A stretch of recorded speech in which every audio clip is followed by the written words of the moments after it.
Welcome back, dear viewers. You're still watching The Breakfast Show live on Nile TV International, and it's now time, our first topic of discussion for today, and we're going to be talking about the second Global Forum on Higher Education and its importance in qualifying students and preparing them for the highly competitive job market.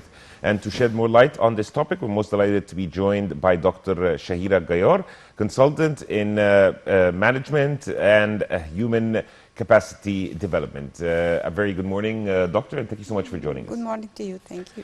Doctor, first of all, if you can shed the light on the importance of the Global Forum of Higher Education and Scientific Research. Well, to start with, this is a real first in Egypt. I mean, the first global forum. It was the first event of a kind in Egypt and in the region. The first forum was like a try-up. We were trying ourselves in the new universities and the higher education field, the scientific research. The second is really strong. We had so many workshops and research papers, especially concerning the new norm and the pandemic, the COVID-19 pandemic, and its effect on jobs, employment, income, and in turn the targets of higher education and qualifying people, whether traditional education or vocational education. Egypt has been working on that for a long time now. The era we are in is about human development. His Excellency President El-Sisi has declared the next round of his presidency was to build up the human capacity and the Egyptian citizen. We have many universities, international universities, that have entered, if we are allowed to say, the market of education with different rankings. Ranking is important, of course, for employment, but we have different rankings of many universities. We have affiliations. The forum is very rich with research papers and workshops. Also, it is with a collaboration with the ISISCO. It's the Islamic Educational, Scientific and Cultural Organization. It has the membership of 54 countries, which from all over the world, which more and more enriches the forum. We also have like 500 scientists, educational people, decision makers, politicians, even businessmen and other representatives of many universities around the world with high rank have been attending and participating in the forum.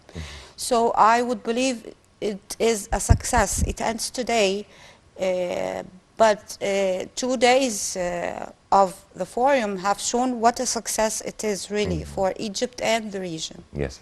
Doctor, in your opinion, as an expert, what do you believe are the main goals and objectives to be achieved from the second edition of the forum, given that it has been a success, as you have kindly noted? Well, the forum is targeting a proactive initiation or plan to deal with the pandemic COVID-19 effects on the employment world, the jobs, the income, and the readiness for the change that happened. We need to address this change smartly, scientifically, to prepare the market for a very accelerated change that was not planned, especially with the digital transformation. People working or employees and workers, I mean white collars and blue collars, starting from an entry-level worker in any factory up to a CEO, were getting ready to the digital transformation, but it was relatively slow. The COVID-19 pandemic have accelerated the rate pretty much businesses are are surging towards digital transformation, but workers and employees are not as fast. Uh, Education, higher education especially, and also vocational education was targeted in the forum how to catch up with the rapid change to, you know, sort of a push to the human capital to pick up with the change and move on in the era of COVID and post-COVID that we call the new norm. Yes. So there were, you know, papers and workshop about skilling, Yes. upskilling. Doctor, allow us to go for a short break, and we'll be, dear viewers, a short break, and we'll be back to resume our topic of discussion in today's edition of The Breakfast Show.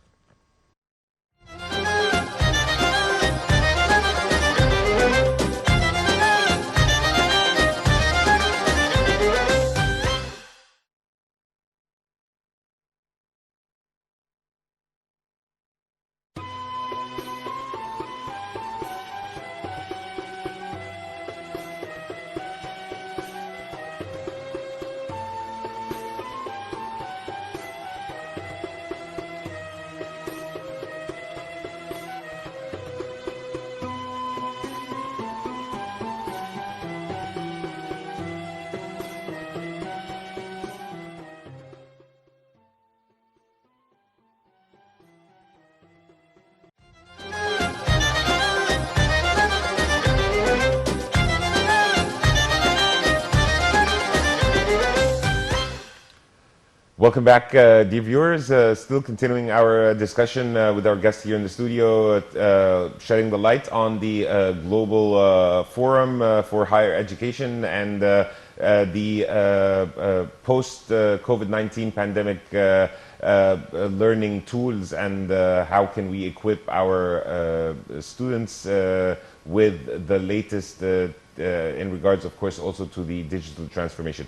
Doctor, you were talking before the break about coping with the post-COVID-19 pandemic when it comes to learning and higher education.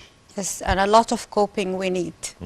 We need to, we're talking about skills, not only education or knowledge. The workforce needs skilling to comply with the new norm.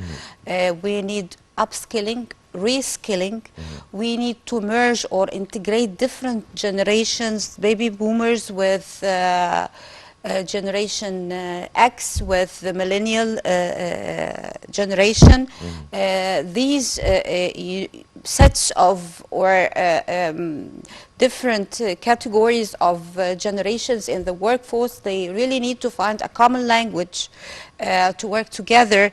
We need the expertise of the baby boomers and the Generation X. We need the innovation of the millennial. They need to integrate their forces to catch up with the recessed economies because of COVID-19. Also, the forum has addressed some sort of a return on investment. How much are we going to invest in human capital, and in what way, and what are our priorities? Even the priorities of universities, schools and colleges have changed. Students of the university or higher education nowadays, they tend to choose among a lot of varieties and sub-majors in education. So it became like a sort of a market complying with the demands of the economies, different economies and regions, and also with the demands of the students themselves. Before, it was the parents' decision somehow.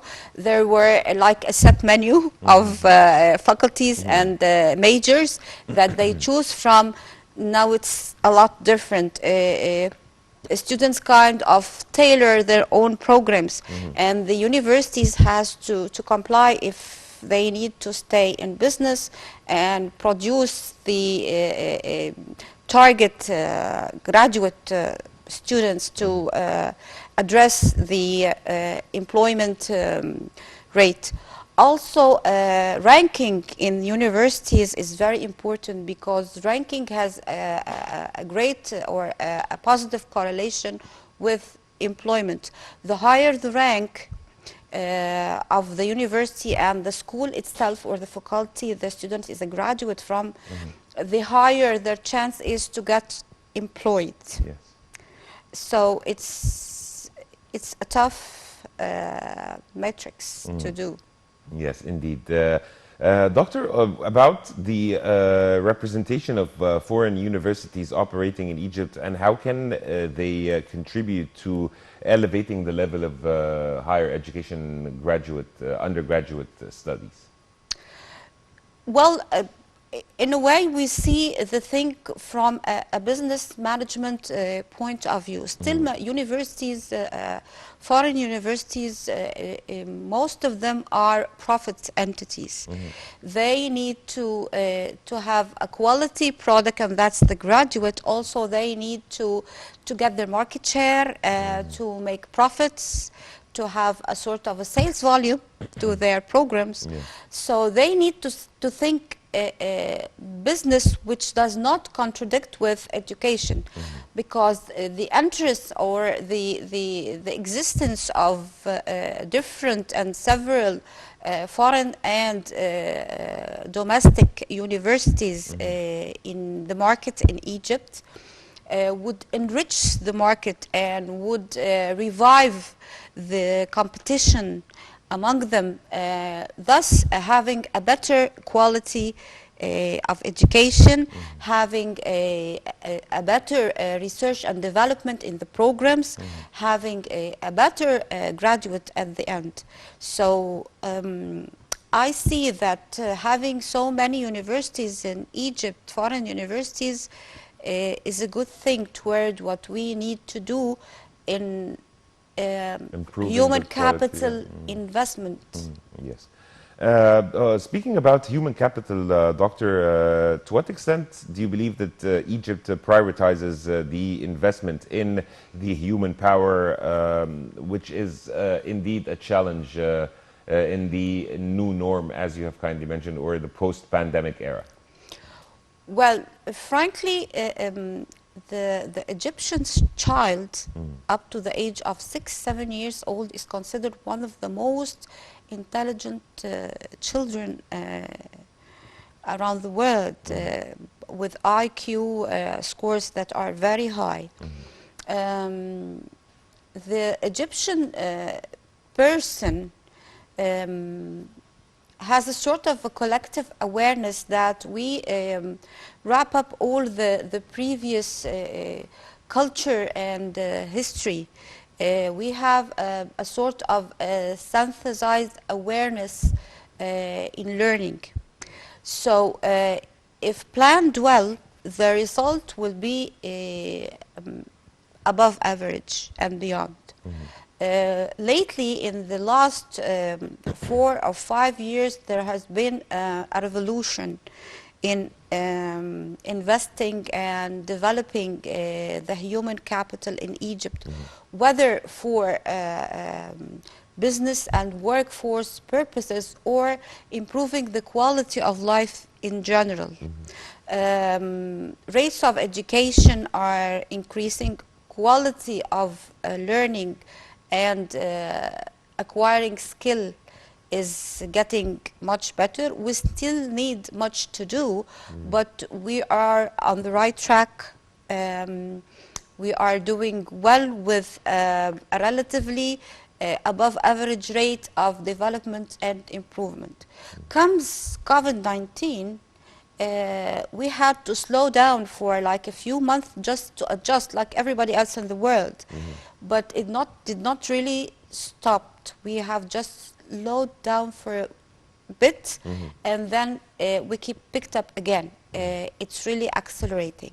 So Egypt is one of the most significant countries in human development, improving quality of life, investment in human capital, investment in educational institutions, whether undergrads, postgrads are acquiring well-earned degrees with a real scientific research in many phases. We have won many contests and competition in innovation, in invention, and in many fields. Dependency on the human capital in Egypt is increasing. We are not in need of foreign knowledge, foreign expertise as before. Egyptians are building Egypt now Yes. in many fields. Yes. Indeed, Doctor. Also about the importance of the scientific research and paving the way for scientists and science to boom and flourish. What's your take on that?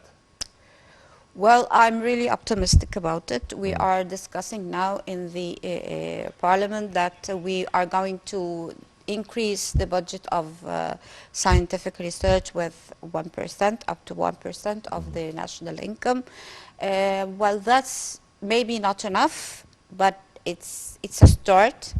It's much better than before. The number of researches and theses and in different areas are increasing.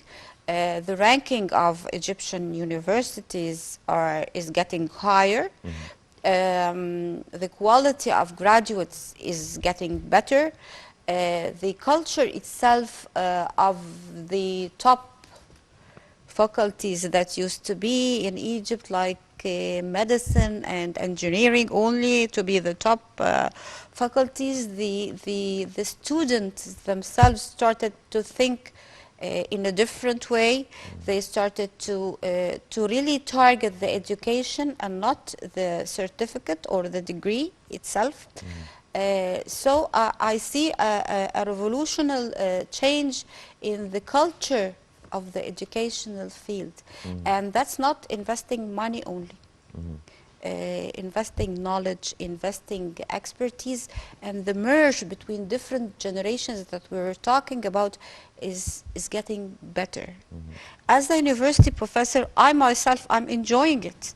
The quality, the material of the students is changing. It's something to be proud of. I wouldn't say all of them, but it's getting better. This percentage is much, much better. There are entire classes that really promising, really promising. Yes. The doctor, what would be your advice or suggestion to those who are about to join the job market in this post-COVID-19 era? What would you advise them to do and the skills that they should acquire? Well, my answer would be a little bit untraditional. I would start with the high school graduate. I advise them to be a little bit aware about their character style, their way of thinking, their life targets, their likes and dislikes before they choose a faculty, a major to, like, for instance, I wouldn't advise an introvert person to go for marketing studies, or an extrovert person, even if he or she likes it, to go into the IT business or studies. They might do well at the beginning, but on the long run they would lose passion. So graduates of high school, they need to know their passion. It's part of their character, of their personality. It doesn't go away. So you need to build on it. You have a competitive advantage, build on it. That's how we get a quality Yes. graduate. Yes, indeed. Dr. Shahira Gayyar, consultant in management and human capacity development. Thank you so much for your insight, and thank you so much for joining us on You're The Breakfast Show. welcome. Thank you. Thank you. And dear viewers, now we go on to a quick break, and then we'll be back to resume the remaining segments of The Breakfast Show live on Nile TV International.